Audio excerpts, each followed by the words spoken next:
Winakasan ang pagtatago ng nakatalang top 1 most wanted person municipal level matapos itong masakote ng Benguet PNP sa Dagupan City, Pangasinan dahil sa kasong 4 counts of rape. Yan ang tinutukan ni Patrolwoman Maria Ella Garcia.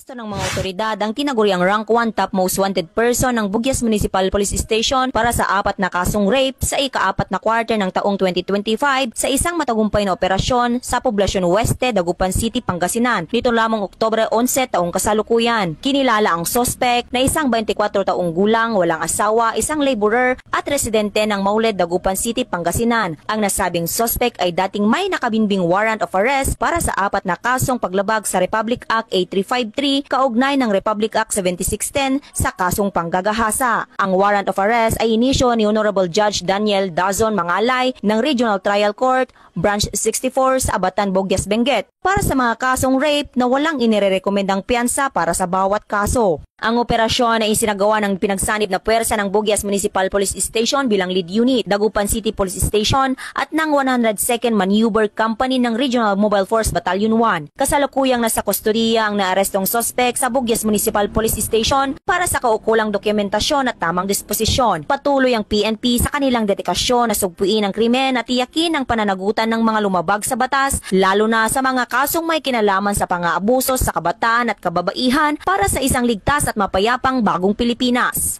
Mula dito sa rehiyon ng Cordillera, ako ang inyong PNN correspondent, Patrolwoman Maria Ella Garcia, alagad ng batas, tagataguyod ng Balitang Pulis.